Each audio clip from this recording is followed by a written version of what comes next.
ഗണേശന്റെ അനിയന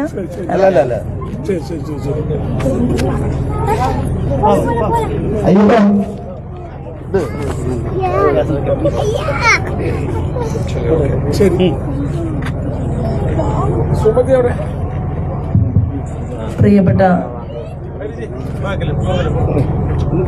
ജില്ലയുടെ അധ്യക്ഷൻ ശ്രീ പ്രശാന്ത് ശിവൻ, ആരാധ്യയായിട്ടുള്ള പ്രമല ശശിധരൻജി, നിയോജകമണ്ഡലത്തിന്റെ അധ്യക്ഷൻ ശശി, NTUവിന്റെ സംസ്ഥാന ലീഡർ ശ്രീ മാസ്റ്റർ, അതുപോലെ തന്നെ മഹിളാ മോർച്ചയുടെ ജില്ലാ ജനറൽ സെക്രട്ടറി അശ്വതി മണികണ്ഠൻ, അശോകൻ, ഇവിടെ വാർഡിന്റെ കൗൺസിലർ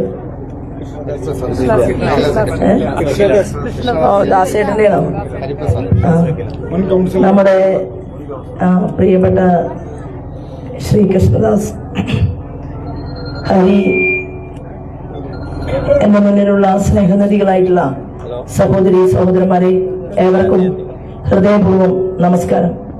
നമ്മളെല്ലാവരും ഇവിടെ ഒരുമിച്ച് കൂടിയിട്ടുള്ളത് ഈ തെരഞ്ഞെടുപ്പിന്റെ പ്രചരണത്തിന്റെ ഭാഗമായിട്ടാണ്.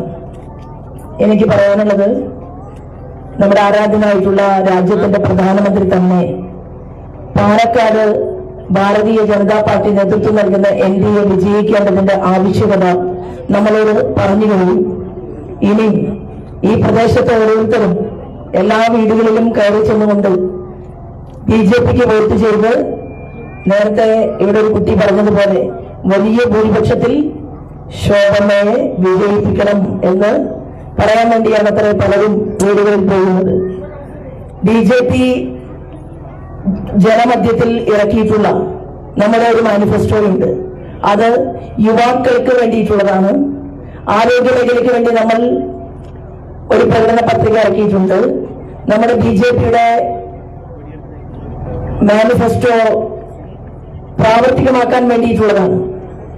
പറഞ്ഞത് അത്രയും പ്രാവർത്തികമാക്കിക്കൊണ്ട് രാജ്യത്തിന്റെ ഭരണകൂടത്തിന് നേതൃത്വം നൽകുന്ന ശ്രീമാൻ നരേന്ദ്രമോദിജിയുടെ പ്രവർത്തനത്തെ നോക്കിക്കണ്ടുകൊണ്ട് നമ്മളൊരു വാർഡിൽ ജയിക്കട്ടെ, അല്ലെങ്കിൽ ഒരു അസംബ്ലിയിൽ ജയിക്കട്ടെ, MP ആവട്ടെ, പറഞ്ഞ വാക്കുകളെല്ലാം കൃത്യമായി പ്രാവർത്തികമാക്കും എന്ന് പൊതുസമൂഹത്തിന് ബോധ്യമുള്ളത് കൊണ്ടാണ് ഭാരതീയ ജനതാ പാർട്ടിയുടെ മുന്നേറ്റം കണ്ട് ഇപ്പോൾ തന്നെ രണ്ട് മുന്നണികളും ആകെ അങ്കലാപ്പിലായിരിക്കുന്നത്. എനിക്ക് ഇവിടെയുള്ളവരോട് പറയാനുള്ള ആഗ്രഹം എന്ന് പറയുന്നത്, കേവലം 5 കോടി രൂപയുടെ വികസന പ്രവർത്തനങ്ങൾ ചെയ്യാൻ വേണ്ടിയിട്ടല്ല നമ്മൾ തെരഞ്ഞെടുപ്പിൽ മത്സരിക്കുന്നത്. 3 മാസം കൊണ്ട് 700 കോടിയുടെ വികസന പദ്ധതികൾ പാലക്കാടിലേക്ക് കൊണ്ടുവരണം എന്ന് തീരുമാനമെടുത്തുകൊണ്ടാണ് ഈ തെരഞ്ഞെടുപ്പിന് മുന്നിൽ നമ്മൾ നിൽക്കുന്നത്.